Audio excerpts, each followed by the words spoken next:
And good afternoon, and to all of you who are already out there um, on this rather peculiar weather day in Pittsburgh. I have more to say about that in a moment.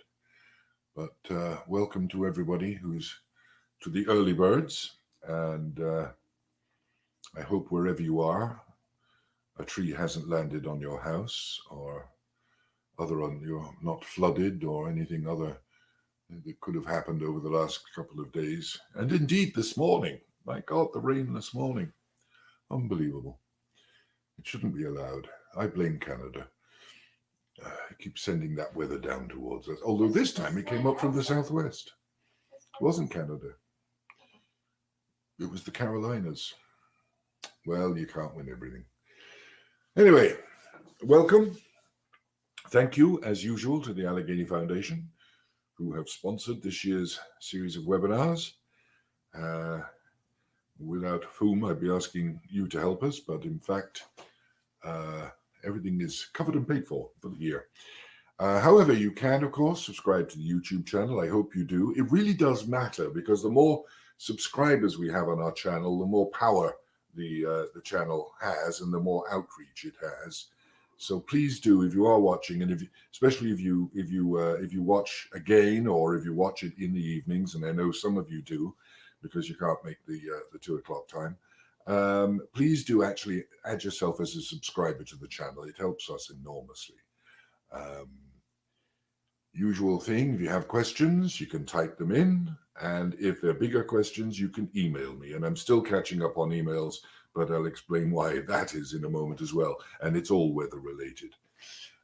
You can always donate. That's always terribly important. As I say, every single dollar, euro, or whatever your local currency is really does help it. Every single dollar counts. And we're about to enter into our summer fundraising drive for our upcoming spectacular 25th season.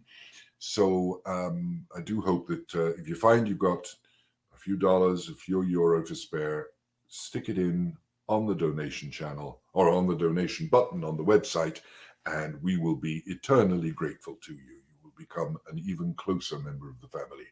Hello, James from White Oak. Welcome. You're the first one to say hello today. You're usually the first to say hello. Shelley, yep, you're always there. No rain yet. You're very lucky. Hello, Dennis in Greensburg. Has it been raining there? We had about an hour of rain this morning that was torrential. Hello, Grace in Dublin. Hope the weather's better where you are. David, hello to you. And Greg from Allison Park. Yeah, the rain, I should mention the fact, and I'll mention it again when we start, but yesterday and the day before, we have had, those of you in Pittsburgh know well, the most relentless storms. And up here where I live, up in Regent Square, the downpour and the thunderstorm was so extreme. I actually was knocked out. I had no power at all for 26 hours. I counted 26 hours in the dark. But that also affected such things as internet and the web.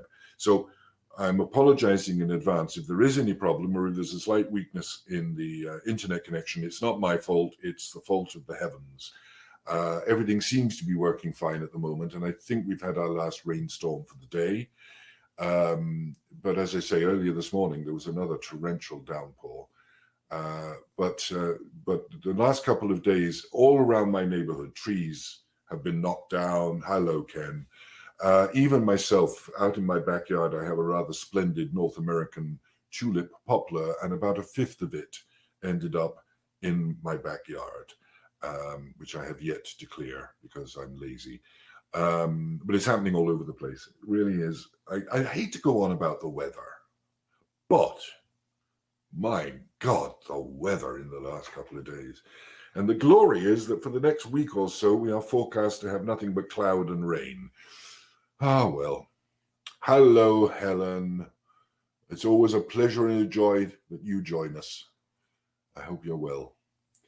Sharon, got your beat. 31 and a plus hours. Well, you see, there you go. What may be a curse for one can be a bigger curse for someone else. But it serves you right on living on the north side of instead of the East End. Um, Although here in the East End, of course, we have special outages. Um, yes, very much so. If you were without power, I hope everything is okay with you. Fortunately, everything came back on for me except the computer I have upstairs, which won't seem to start at all. So I think a power surge hit it, and I may have to get a new one. But it is about 12 years old, so what can you do? Anyway, enough about the weather. It's so dreary and boring and tedious and wet. It's absolutely beautiful out there now. Sun is shining, a light summer breeze, temperatures beginning to go back up again to intolerable levels. I'm still talking about the weather, aren't I? Dreadful. Anyway, I'm going to have a sip of coffee. Where would I be without coffee? And that was another point, 24 hours without coffee. That was hell. That really was bad. I had to make do with drinking wine, which, if anybody knows me, is something I barely ever do. Alcohol barely touches my lips. It just goes straight down. Anyway, we're back to Merchant of Venice again this week. Here's a little bit of news. I was going to do just 3 programs. We did the first and the second. No, we did the first last week. I was just going to do 3. I'm going to do 4 because I've decided in retrospect it's too big a topic to try to cram into just 3 programs. So this week will be part 2, and there will be a part 3 and part 4. And I'll give you a bit more information about those at the end of today's webinar. But it is such a fascinating play and such a complex play that I want to just give myself a little of extra time on that. I've actually also set myself a new exercise for the summer. Here I am rabbiting on about Shakespeare as if I knew what I was talking about. And it dawned on me, there are many plays I haven't read or seen for a long, long time. So I've set myself the summer task of rereading and reconsidering every play of Shakespeare myself, not here with you on the webinars. But I've decided it's time I sat down and reread them and actually decided, do I remember what I think I remember? Because very often we don't. It's always good to recap. Anyway, it's now 5 past and the latecomers are late. So we will make a start on this. Merchant Part 2. Now, to begin with, as usual, I am not going to do an analysis of the entire play. There are plenty of those out there for you to read, and I recommend that that's what you do if you really want to do a full analysis of the play. All I want to do is look over some of the context in which some of the characters behave and how they behave regarding to the much vaunted disciplines of justice as it is justified within the play. What does justice mean within the play? Helping me today, I'm joined by 2 of PICT's finest performers, James FitzGerald, who will be reading or performing Shylock, and Martin Giles, who will be reading Antonio. By strange coincidence, when we did a production of the play about 3 years ago, they played both those parts.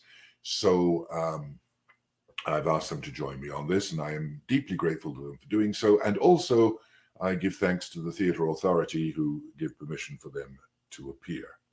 So, we're going to begin with the deal. And I call it the deal because that's exactly what it is. And you can look at so much of this play in modern terms and in modern terminology and in modern attitudes. This is why it's a classic, because it is true of its time and for all time. But what do I mean by it's true for? And there are so many arguments. And as I mentioned last week, the arguments set up this whole series of questions that I discussed last week. And in its time, its audience, Shakespeare's audience, would have had as many differing opinions about it as we might have today. And, to ask the fundamental question, did Shakespeare consider the resolution of the play to be just and fair? We'll never know. My attitude, my feeling, my sense, in reading, studying, and having seen the play on so many occasions, and having directed it on a couple of occasions, my feeling is that Shakespeare had his tongue very firmly in his cheek and was saying, this is not justice, this is prejudice. But his audience may not have seen that. As far as his audience is concerned, and one of the great points being the mercy that is shown to Shylock is that they force him to become a Christian, because that way he can go to heaven, which as a Jew he couldn't. That would have been the Elizabethan groundling's opinion, this very basic sense of Christianity as being the one true faith. So we begin the play, having said all that, with the deal. And the play begins with a scene. It's a scene between two male characters, a revelation concerning the two main characters. One is a businessman, and the other is a very, very dear friend to whom he has already loaned a lot of money. And this very, very dear friend needs more money. And he needs it in order to marry a very, very rich woman. And by marrying that very, very rich woman, he will gain control of her money and therefore be able to clear his many, many debts. Not exactly a romantic idea, but very good business. And the merchant, the businessman, agrees to help. In other words, for the potential lover, Bassanio can approach the woman, he's got to have money in hand. He's got to show that he's got wealth before he can even approach the woman. In the next scene, we meet the said rich lady who is trapped in a very difficult provision of her dead father's will. Now, putting it in modern terms, because this is exactly what it is, she can only marry a man who chooses the right box. I don't know if you remember that TV game about picking the box with the right thing in it, and sometimes you got a booby prize and sometimes you've got a large amount of money. But it is choosing the right box, except Shakespeare calls them caskets. But you've got to pick the right box. If you pick the right box, you get the woman. If that's what the TV show were like today, I wonder how many people would enter. Lots, I imagine. Anyone with a sharp mind or a very practiced trickster could work out the game, could work out which box was likely to be the winner. But if you come to that game with arrogance, if you come to that game with stupidity, if you come to that game with prejudice, you're going to lose. If you come with a sharp wit, with a very, very fertile imagination, if you're a gamester, you'll win. But the true plot begins with, as I say, the deal. And the deal is between Shylock and Bassanio. It is Bassanio who asks Shylock for money. It is Bassanio who needs the money. And the deal is done so that Shylock can give Bassanio 3,000 ducats. It's important to remember, Bassanio is the one borrowing the money. And the deal is for 3,000 ducats for 3 months, and Antonio shall become bound, as they say. That's the deal. 3,000 ducats for 3 months and Antonio bound, which means Antonio will guarantee the debt. He's the bondsman, if you like, in modern parlance. And that's why it's called a bond. So we are set up with this simple proposition. Shylock has money, Bassanio needs to borrow it, Antonio will guarantee the debt. And once that set of criteria is established, Shylock adds the observation, Antonio is a good man. And here, Shylock speaks only as a man of business. This is a business deal. It's a business transaction. It's an everyday, you go to your bank, you borrow money, you do home improvements, you pay it back. Bassanio is looking for the ultimate home improvement, a very, very rich wife. And in spite of having some misgivings concerning Antonio's current investments. In other words, Shylock looks at a businessman and says, this guy's going to guarantee the loan. Can he guarantee it? Can he cover it? Shylock agrees to the deal. He doesn't have to. He doesn't need to. But Shylock wants to be treated like other men of business. So he's prepared to make this gesture of a loan. It's not a vast amount. It's enough. 3,000 ducats would be a lot of money, but not a vast amount of money. And Shylock's attitude to Antonio is the man is, notwithstanding the fact that he's got some risky business going on at the moment, nevertheless, he is sufficient. I think I may take the bond. But Shylock basically has agreed. And that's it. Shylock's agreed. I'll take the bond. Fine. Terrific. You can have your 3,000 ducats. Antonio will cover it. If you can't repay it in 3 months, Antonio will repay it. Fine. Deal done. Then Bassanio oversteps. And he oversteps with something which it's easy to miss. Be assured you may, says Bassanio. And Shylock sort of, I will be assured I may. I've just said yes. And now you're sort of saying to me, well, you shouldn't even question it. So I will question it. He says, I will be assured I may, and that I may be assured I will bethink me. Bethink means I will think again. I've just said yes, and you question my judgment. Okay, I'm going to think again. I'll speak to Antonio. He had done the deal with Bassanio. No, I'll speak with Antonio. So Bassanio, realizing perhaps he's overstepped it, says, well, if it please you to dine with us. And Shylock gives a very fair and reasonable response according to his beliefs. A response that demonstrates the reason why, in fact, he will never be accepted into the business community as one of the boys. Let's see what Shylock says. Yes, to smell pork, to eat of the habitation that your prophet, the Nazarite, conjured the devil into. I will buy with you, sell with you, walk with you, talk with you, and so following, but I will not eat with you, drink with you, nor pray with you. What news on the Rialto? Ah, who is he comes here?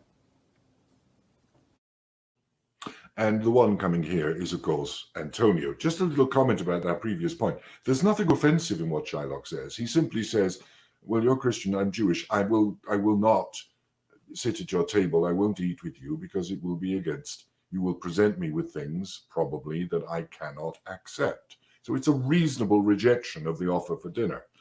But it is also pointing out that Bassanio shouldn't have questioned Shylock's judgment. Shylock had already agreed to the deal. Anyway, in comes Antonio. Now, Shylock's reaction in seeing Antonio is deeply debatable. He certainly detests the man. But it should also be noted that his primary reason for this is mostly Antonio's business practices. Let's hear what he says. And he said, How like a fawning publican he looks. I hate him, for he is a Christian, but more. For that, in low simplicity, he lends out money gratis and brings down the rate of usance with us here in Venice. If I could catch him once upon the hip, I would feed fat the ancient grudge I bear him. He hates our sacred nation, and he rails, even where the merchants do most congregate, against me, my bargains, my well-won thrift, which he calls interest. Cursed be my tribe if I forgive him. Now, it must be noted that Shylock's venom towards Antonio is almost entirely based on business and loss of profit. He says, I hate him for he is a Christian, but the basic reason behind it all is he lends out money gratis and brings down the rate of usance here with us in Venice. In other words, Shylock's business is the lending of money and taking interest. It's banking, if you like. His argument is not religious, or barely. It is to do with money lending and the practice of money lending. Now, Antonio has already stated that he does not lend money for profit. He does it as a favor. He never lends money for profit, ever. Nor does he borrow money on interest, ever. But on this occasion, because Bassanio is a particular friend, he is willing to borrow and pay the interest. Now, that's the important point. Antonio is willing to borrow and pay the interest.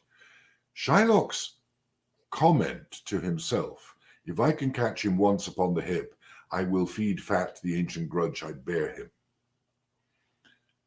What Shylock is saying there is, if Antonio fails, or if Bassanio fails to pay the debt, I'll get that 3,000 with interest from Antonio.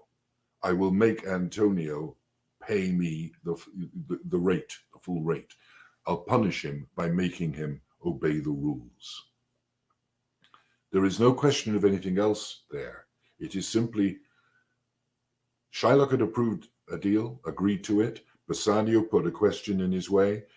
Shylock said, fine, I'll rethink it. I'll start again. When he sees Antonio, he says, I don't like him. I don't like him mostly because he brings down the rate of use. And he brings down the rate of interest that I can charge because he lends money, like so many of his friends, for no interest at all. Sounds generous, but if you're in the business of banking in that sense, it can be very bad for your own business. So Shylock has a reasonable argument there. Now, also, Antonio shows a degree of impatience in waiting for Shylock's response. And again, remember, Shylock has already responded and has withdrawn that response because of Bassanio's, shall we say, cheekiness. And so he has to think again. Antonio is not used to waiting, and certainly not used to waiting on somebody like Shylock to give him an answer. And it is this impatience and this rudeness, if you like, on Antonio's part that gives Shylock the opportunity to explain the general grievance that Jews in Venice have against Christians. And all in very reasonable terms. Nothing that he says here is unreasonable. Most of it would be absolutely accurate. Let's hear it. Signor Antonio, many a time and oft upon the Rialto you have rated me about my moneys and my usances. Still, I have borne it with a patient shrug, for sufferance is the badge of all our tribe. You call me misbeliever, cutthroat dog, spit upon my Jewish gabardine, and all for use of that which is mine own. Well then, now it appears you need my help. We'll go to then. You come to me and you say, Shylock, we would have moneys. You say so. You? That did void your room upon my beard, and foot me as you would spurn a stranger cur across your threshold. Moneys is your suit. What should I say to you? Should I not say, hath a dog moneys? Is't possible a cur can lend 3,000 ducats? Or should I bend low, and in a bondsman's key, with bated breath and whispering humbleness, say this, fair sir, you spit on me on Wednesday last. Another time you spurred me. Another day you called me dog. And for these courtesies, I'll lend thee such much moneys.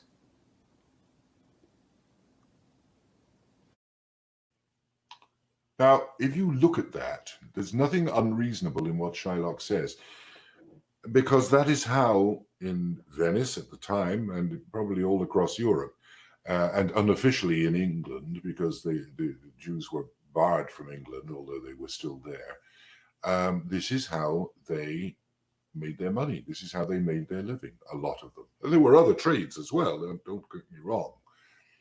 But he makes that point. You call me misbeliever, cutthroat dog, and spit upon my Jewish gabardine, and all for use of that which is mine own. For using my money to make money, you curse me. It's my money. I can do with it what I wish, just as you can do what you wish with your money. You give it away free. I charge interest on it, but it is my money, and I'm free to do that. There's nothing wrong in any of this. But the fact that the Jews were spat on, were treated as second or even third class citizens, as they had been for a couple of thousand years, and expected to be grateful for whatever treatment they got. So Shylock's complaint is both accurate and fair, given, as I say, the times and the rules of Venice. And remember, it was Venice that introduced the concept and the actuality of the ghetto. It's an Italian word, and the Venice ghetto was the first, I think, of any particularly prescribed area in which Jews could not live outside of the ghetto. They could work outside, but they had to return to the ghetto. And if you try to put that into modern terms, in the Second World War, you can think of Warsaw and the ghetto there. So Antonio's response to all of that, to say the least, is abrupt and, dare I say, arrogant. Let's hear it. I am as like to call thee so again, to spit on thee again, to spurn thee too. If thou wilt lend this money, lend it not as to thy friends, for when did friendship take a breed for barren metal of his friend? But lend it rather to thine enemy, who if he break, thou mayst with better face exact the penalty. See, in a way, in a sense, Shylock wins this particular exchange because he has, I suppose, Antonio has shown his arrogance, his attitude, his prejudice. In fact, he's worn it on his sleeve, and he has said, if you're going to lend me money, don't lend it to me in friendship. Don't lend it nicely. Don't lend it generously. Don't lend it because I need it. Don't lend it even on a normal business terms. Lend it rather to thine enemy, who if he break, thou mayst with better face exact the penalty. He is challenging Shylock. Shylock, who had already agreed to the deal. But Antonio says, I don't like you because you're a Jew. And if you're going to lend me money, don't lend it to me as a friend. Don't even lend it to me as a businessman. Lend it to me as an enemy. And if I can't pay you back, you can exact the penalty from your enemy. In fact, Antonio is almost inviting retribution from Shylock. Perhaps if Antonio had been more gracious, he might have done a fair and reasonable deal, the deal that Bassanio had originally got from Shylock. And Shylock seems to offer an interest-free loan. He says, look, I won't even charge you anything. There's a problem, though. The interest-free loan is offered, but Antonio's own sense of moral superiority would not permit him to seek a favor from the Jew. He would certainly never say to Shylock, come on, do this as a mate, do this. If Shylock were in the business club, that would have been done, but they will not accept Shylock into the business club. So Shylock offers a deal. What he does, it's a merry deal. He uses the word merry. And it's an unrecoverable bond. Now, what do I mean by that? Because he's saying I won't charge you interest, but because a bond has to be drawn up, there must be some penalty. I believe, and as usual, everything I tell you may be wrong. So just accept that. I believe that what Shylock offers is a deal that's a joke. That he sets up this merry bond as a joke, as a way of just getting out of the whole sorry mess. I think Shylock at this point doesn't want to lend him anything and just wants a way out. And he offers it very casually. It's almost offered as a joke. Now, could it be, I suspect it is, but could it be that Shylock offers it thinking Antonio won't accept it? That in itself would be a way of annoying and indeed revenging the insults from Antonio, of making him an offer that, rather than just deny him any money, in a way that would make Antonio refuse to accept any money, he makes an offer, in parlance we might all recognize, he makes Antonio an offer he ought to refuse. Let's hear it. This kindness will I show. Go with me to a notary, seal me there your single bond, and in a merry sport, if you repay me not on such a day in such a place, such sum or sums that are excised in the circumstance, let the forfeit be nominated for a pound of your fair flesh, to be cut off and taken by me in what part of your body it pleaseth me. Now, when you think about it, it's a totally unreasonable proposition. And Shylock himself says, a merry sport, a game. Let's just play a game. If you don't repay me, I'll take a pound of your flesh. I firmly believe, at any reasonable interpretation, Shylock says it as a joke, knowing Antonio will refuse. It is an offer he must refuse, because it is stupid. And it is Shylock's way of getting out of the whole sorry mess. And I think it is a considerable surprise to Shylock to hear Antonio's answer. It's the answer coming from a man deeply sensible of his own superiority. Or is it just from a man so desperate to please another young man he loves that Antonio wants to get that money and he accepts the offer he should refuse? Let's hear. Content, in faith, I'll seal to such a bond, and say there is much kindness in the Jew. Why, fear not, man, I will not forfeit it. Within these 2 months, that's a month before the bond expires, I do expect return of thrice 3 times the value of this bond. And you can see there is an arrogance in Antonio. What the hell? I'm rich. I'm going to have so much more. I'm going to be even richer. I don't care. Sign the bond. It's fine.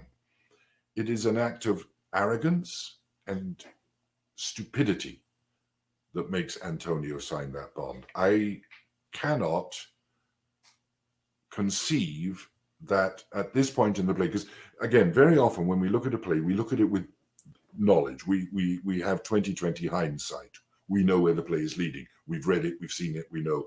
And also, for so long, even the word Shylock has implied some horrible, monstrous, nasty person who wants to do damage to nice people.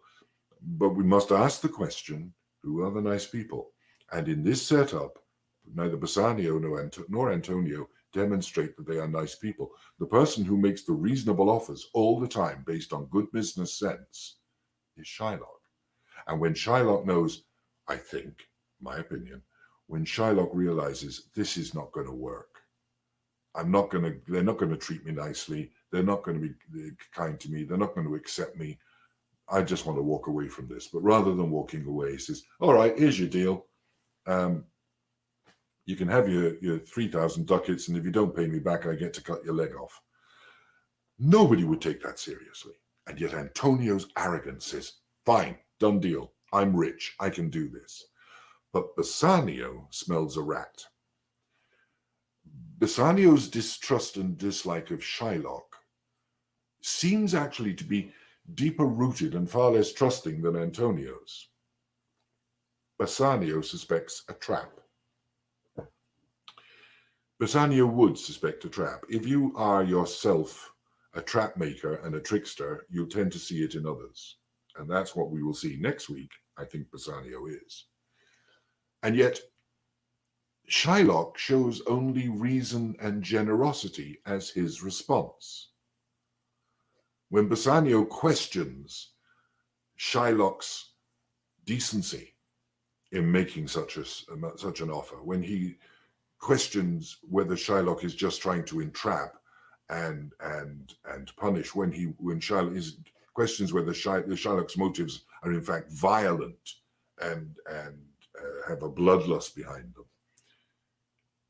Shylock, who is quite content to walk away from the deal, walk away and forget this horrible conversation ever happened.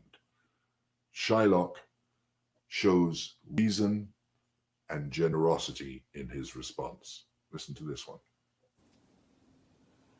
Oh, Father Abram, what these Christians are, whose own hard dealings teaches them to suspect the thoughts of others. I pray you, tell me this. If he should miss his day, what should I gain by the exaction of this forfeiture? A pound of a man's flesh taken from a man is not so estimable, profitable neither as the flesh of mutton, beef, or goats. I say, to buy his favor, I extend this friendship. If you will take it so, if not, adieu, but for my love, I pray you, wrong me not. Now again, look at what he's saying. He is saying what these Christians are, whose own hard dealings teaches them suspect the thoughts of others. They judge me by their own behavior. They judge, and Bassanio being very much one of that pack, they judge me by their own standards. Now, that's going to be an important point later on. The fact that Shylock recognizes that these Christians judge each other by their own standards. They sit in judgment on the basis of their own standards. And he makes the point, and that's why I say this deal has to be a joke. What the point? What do I want a pound of a man's flesh for? I can't even sell it. You can't eat it. Well, you could. You can't eat it. You can't use it in any way. It's worth nothing. I'm doing this. I'm offering this deal to buy his favor. And in that sense, I don't mean buy as in purchase, but to gain his favor. I'm offering it as a friend. I want to be friends. I extend this friendship if he will take it. And if not, bye. I'm off. I'm walking away. It's a simple offer of friendship. And if you don't want my friendship, I'll walk away. And then he adds that little coda, and for my love, for the sake of me, I pray you wrong me not. Don't misjudge me. Don't judge me, as he said at the beginning of the speech, by your standards. And Antonio's response is very simple. Yes, Shylock, I will seal unto this bond. If ever there was a mistake, that was it, because by and through his own arrogance, his fate is sealed into the deal. He has entered into a deal that I believe Shylock didn't ever intend to come to pass. It was a way out of an agreement that he'd already made with Bassanio. And the reason this deal was made was because of Bassanio's arrogance and Antonio's arrogance and their distrust, distaste, and hatred for the Jew moneylender. So, on that point,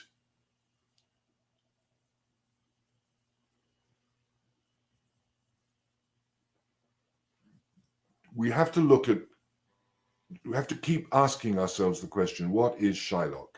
He's a banker. Money is his.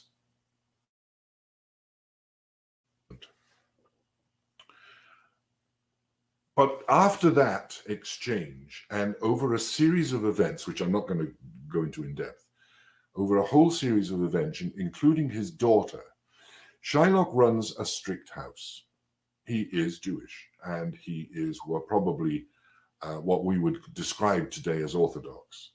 He runs a strict Orthodox house. I don't believe he is deeply religious, and I'll come to that in a moment, in the sense of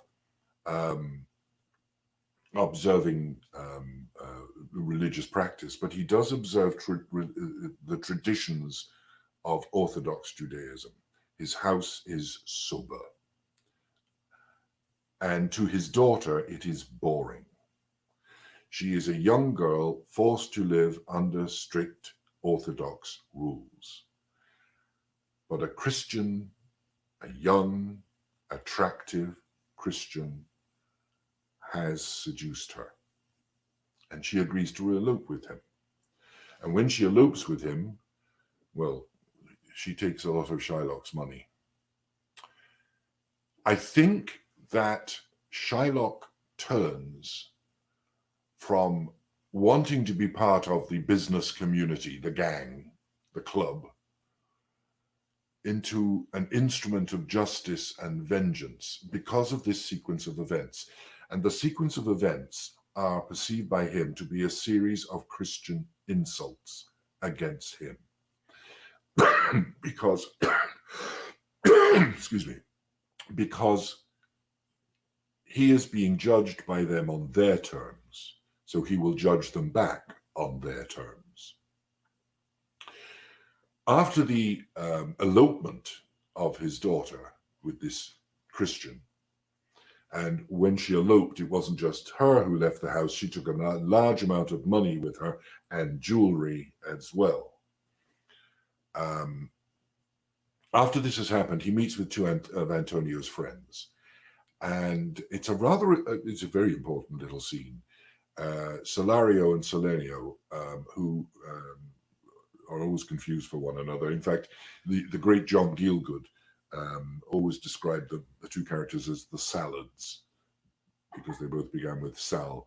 But anyway, these two friends who are very loud-mouthed and very prejudiced, and in modern parlance we would describe as somewhat right-wing in their opinions of those who are not of the city and nation, they're ridiculing him because of the elopement of his daughter with a Christian, the fact that she took lots of his money. Now, we must remember again that Shylock's money is not personal wealth.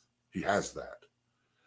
But he has personal wealth because of his money, because the money is the primary tool of his trade. Money is what he uses to make a living. He makes his money by investing and reaping profit. Now, if you don't believe in that, what the hell are you doing living in America? He is somebody who understands that money is a tool, not a luxury. You get luxuries in response to money, but to have the luxuries, you must make money, and to make money, you must invest money, and that's the way it works. They are the tools of his trade. He will say it much later on when they take his money from him. You take my life when you do take the staff that does sustain my life. Without money, he can't make a living. I mean, I tell you, in that sense, you could describe him as a private banker. Invest, get return on your investment. There's nothing wrong with that, unless, of course, you are an Elizabethan.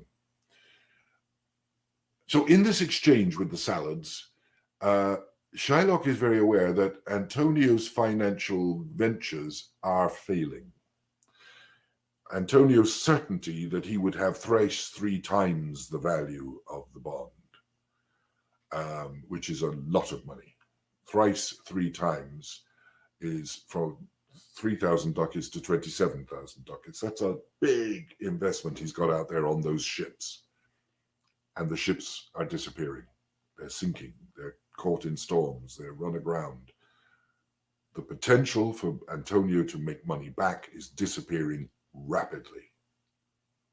And this means that the debt will be due, or else the merry bond must be paid. Remember, Shylock agreed to a no-interest loan. All he wants is his 3,000 ducats back, or the bond. And the bond was what Antonio signed up to, and the bond in this merry sport was 1 pound of his fair flesh to be cut off in whatever part of the body Shylock chooses. Shylock now finds it possible to speak of Antonio in the same disparaging terms that Antonio spoke of Shylock. He describes him a bankrupt, a prodigal, who dare scarce show his head on the Rialto, a beggar that was used to come so smug upon the mart. Let him look to his bond. He was wont to call me a usurer. Let him look to his bond. He was wont to lend money for Christian courtesy. Let him look to his bond. All the things that Antonio declared pride in, and an arrogant dismissal of Shylock, are now the very things that Antonio has fallen victim to. He is now as vulnerable in that sense as Shylock was. Let him look to his bond. He better go and read that contract again and see what he's landed himself in. Now, when the others have departed, the salads have gone off, it's very important that this speech is, he says to himself. This is the closest thing to a soliloquy that you get in Merchant of Venice. And it is Shylock examining that fundamental question, a fundamental question that most of us who find ourselves vulnerable, find ourselves rejected, we will always ask the question, why? Why are they treating me like this? Why are they doing this to me? Why do they think of me in this way? What have I done wrong? Why? And Shylock very quickly finds the answer. But he voices the answer to the unheeding and the empty air. Have a listen. He hath disgraced me, and hindered me 500,000, laughed at my losses, mocked my gains, scorned my nation, thwarted my bargains, cooled my friends, heated mine enemies. And what's his reason? I am a Jew? Hath not a Jew eyes? Hath not a Jew hands, organs, dimensions, senses, affections, passions? Fed with the same food? Hurt with the same weapons? Subject to the same diseases, healed by the same means, warmed and cooled by the same winter and summer as a Christian is? If you prick us, do we not bleed? If you tickle us, do we not laugh? If you poison us, do we not die? And if you wrong us, shall we not revenge? If we are like you in the rest, we will resemble you in that. If a Jew wrong a Christian, what is his humility? Why, revenge. If a Christian wrong a Jew, what should his sufferance be by Christian example? Why, revenge. The villainy you teach me, I will execute. It shall go hard, but I will better the instruction. I think in all of Shakespeare, that is one of the great question and answer moments. Why are they doing this to me? I am a Jew. Now you can replace the word Jew with just about any other epithet you like. I'm Irish, 700 years of English oppression. I am black. I am Chinese. I am in the Second World War, Japanese. I am Mexican. You can replace that word with just about any epithet. I am gay. Whatever you like. You can replace that word with any other, and the same argument holds true. It's one of Shakespeare's most remarkable giveaways, if you like, where Shakespeare is actually saying, I get this guy, I understand the problem. This is not just a straightforward play about a nasty Jew and a really nice merchant and a very nice woman living on an island. No, this is about prejudice, and this is about prejudice taken to such an extent. And those very famous phrases, if you prick us, do we not bleed? If you tickle us, do we not laugh? If you poison us, do we not die? And if you wrong us, shall we not revenge? Starts, if you prick us, do we not bleed? It's almost funny. Of course you do. If you tickle us, do we not laugh? What a wonderfully fun thought in that moment. But it goes on. If you poison us, do we not die? Because if you wrong us, shall we not be revenged? If you poison us, we die. If we poison you, you'll die too. And at that point, it swings. If we are like you in the rest, we will resemble you in that. If you wrong us, we will revenge. We've been taught that's what you do. The villainy you teach me, I will execute. You have taught me that if you poison us, we die. That if you wrong us, we will revenge. I'm only going to do what a Christian would do. I'm going to do no more and no less than what you have taught me. So in that moment, this glorious speech, it is quite remarkable. And it is that Shylock coming to examine himself and asking himself that final great question. Why are they doing this to me? Because I'm a Jew and no other reason. And that would be enough. But something else happens. And this is again Shakespeare's genius. One thing more happens that pushes him over the edge. And it's a piece of jewelry. But it is a remarkable moment. At this very moment, just as Shylock has asked that question, and found the answer and realized where it's going to lead him. At this very moment, we see the arrival of another character called Tubal. He's another Jew. He's a friend of Shylock's. He is a friend of Shylock's. He is from his side of Venice. And he has very important news central to Shylock's estate, if you like. First, he brings news of Antonio's fleet of ships. But he also brings news of the whereabouts of Shylock's daughter and what she's been doing. And Shakespeare does a wonderful balance. It's almost comedic that in the one hand he's saying Antonio's in trouble. Hurrah, says Shylock. And Jessica's been spending your money. Oh God, no, says Shylock. But Antonio's in trouble. Hurrah. But she's been doing this. Oh no. And Shakespeare contrasts these two things. It's almost comedic, but it's using comedic structure to demonstrate, I think, something a little bit more important than that. The knowledge that Antonio cannot pay his debt. That really pleases Shylock. It appeals to his sense of justice. That Antonio the arrogant, Antonio the obnoxious, Antonio the anti-Semite is in trouble. And the fact that he's in trouble puts him in debt to Shylock, and that is a joy. It's almost like heavenly justice responding to the speech he's just made. But Tubal brings the other news, which he sort of parcels out. The profligacy of Jessica. And it's not just Jessica, because don't forget, Jessica gave her money, which was Shylock's money, to her husband by elopement. Gave that money to a Christian, and they are spending it and spending it and spending it. That she is spending money is bad enough.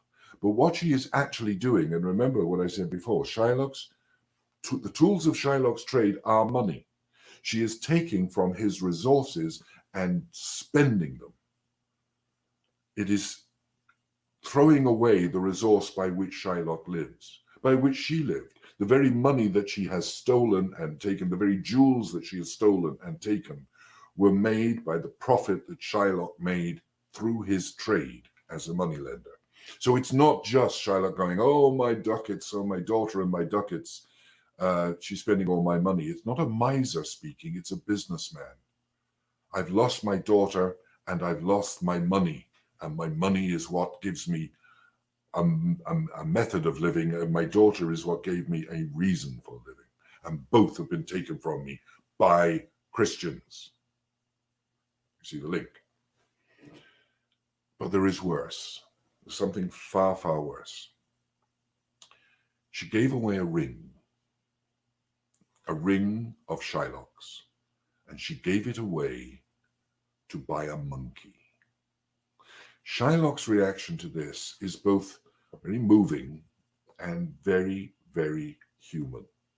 And it is a reaction that any of us, Jew, Christian, black, white, Chinese, Japanese, gay, straight, doesn't matter who you are, this thing is just human reaction.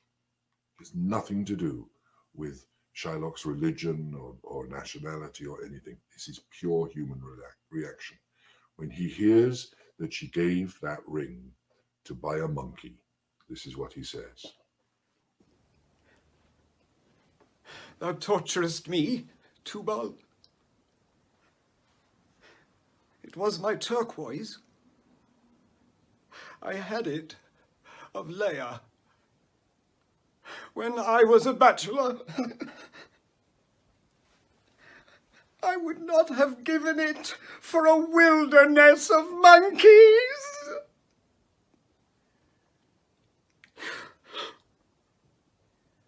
Go, Tubal.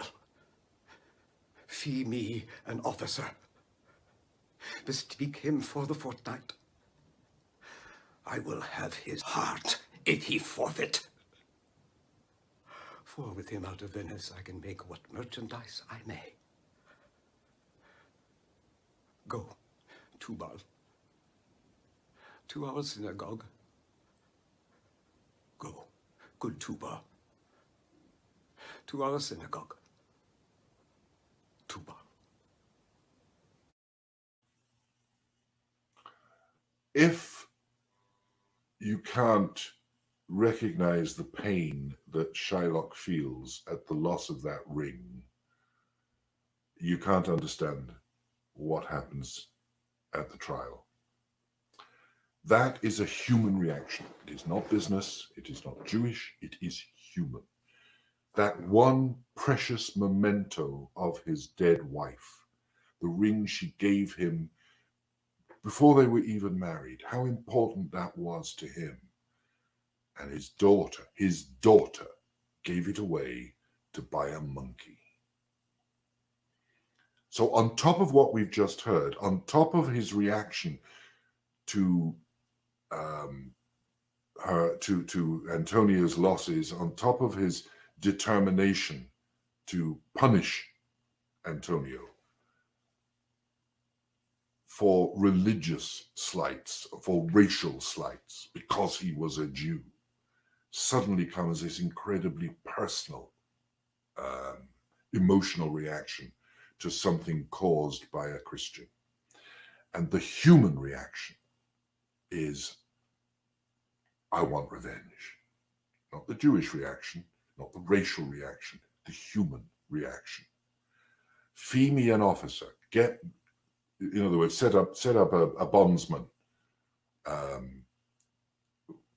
Anybody who's ever had that problem would know what that could mean. Bespeak him a fortnight before. I'll get him ready 2 weeks ahead of the day. I want to be able to pounce the moment the debt is due. So I don't want to go looking for somebody in 2 weeks' time. Have him ready. I will have his heart. It was a pound of flesh cut off in whatever part, it could have been a foot or a hand. I will have hit the heart of him. And when I get rid of him, I can run my business the way I want to run my business without people like him. And suddenly the vengeance is beginning to escalate. It's escalating from vengeance into pure, bloody revenge. And then a very important statement.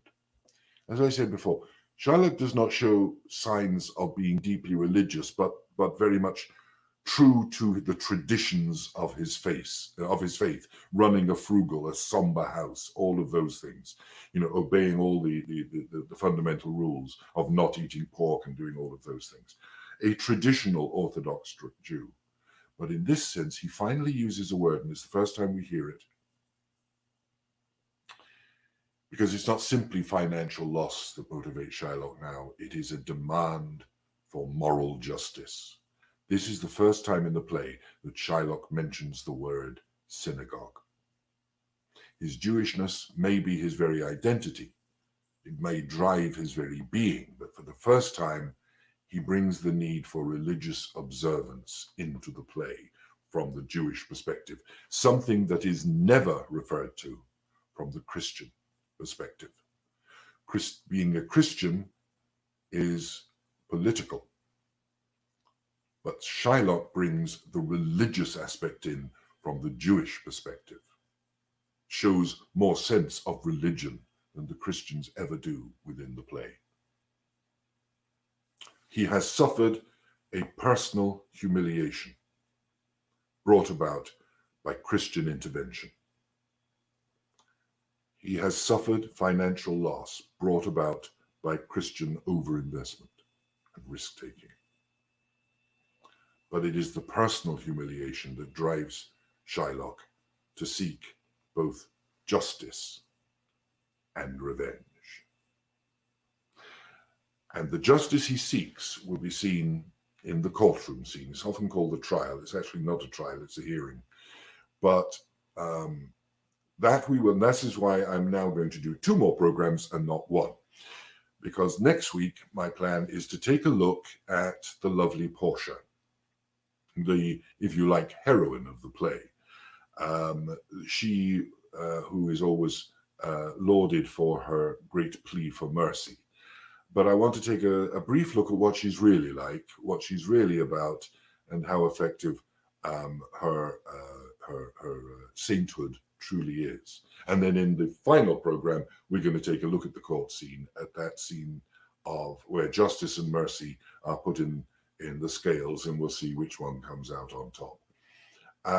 But that's it for now. I hope that aroused interest in you. Feel free to debate with me and discuss with me, or tell me I'm talking nonsense. You have every right to do so. There's a question now. In the production, that was the production 3 years ago, I assume, Dennis, whose idea was to have Shylock. Yes, that was actually Jim's idea when he was playing the role, because it is that personal identification. And when we were rehearsing the scene, he started to realize that that was the way it should be done, because he should feel where it should be, something that was that precious to him and that personal. And that's why I think Jim FitzGerald playing Shylock did such a magnificent job, because he made him so incredibly vulnerably human. It wasn't simply when you get down to it, when you examine a play deep enough, the terms Jew and Christian almost become peripheral to the attitudes, to the humanity of the characters. And what I think Jim FitzGerald brought out was the phenomenal humanity that lies within Shylock, just as Martin Giles as Antonio brought out that arrogance, that certainty, that positivity of I am of the superior, dare I say, master race. So yes, that simple gesture of feeling for where the ring should have been, in a sense, exemplifies the vulnerable humanity of anybody in that position where they are defined by their race or their religion rather than as an individual. I hope that answers that question. Anyway, that's it. We're out of time. 3 o'clock. Oh, wait a minute, Marlene. Well, there's the question. He has been accused of anti-Semitism. Why did he tell the story? Was he being critical of his time? That is, I swear to you, more pages have been written on that than I care to refer to. It is the major question, because his audience were, I mean, the Elizabethan England was savagely anti-Semitic. They were anti-Jewish. Jews had not been allowed in England since the reign of Edward I, which was, I think, as far away from Elizabethan's time to them as Elizabethan time is to us. So they were only allowed back in under Cromwell, and mostly because they needed the parliamentary government. They needed money, and they needed people who could lend them money. It was always financial, but Elizabethan England was completely anti-Jew. Now, there were plenty of Jews in London, but they kept a very low profile, all of that. But they were victims of all those kind of horrific nonsense horror stories that were spread about them. Shakespeare, I think, you read his plays, you look at the way he looked at everything. I'm rereading all the plays of Shakespeare. I'm currently rereading Coriolanus, which is as much about the politics of England at the time as it was about referencing actual historic Roman history. He was conscious of his time, he was conscious of the politics, and I think he was, to my mind, he was far too intelligent ever to consider that just because you were a Jew, you were evil. So I think he wrote a play so well that one could draw one's own conclusions. The groundlings would probably have drawn the conclusion that would be anti-Shylock. The intellectuals who would come and see his plays probably would have asked themselves serious questions, but nobody saw fit to change the law. I don't know if that answers your question, but yes, I think he was being critical of his time, but very carefully. And that's it. Any other questions, do feel free to drop an email, and it's lovely to see you all. Next week, we will be looking at Portia, and there you are. Marketing@pictheatre.org is where you send your questions, and I will try to get back to you. I am a little behind, but I've had a very busy week.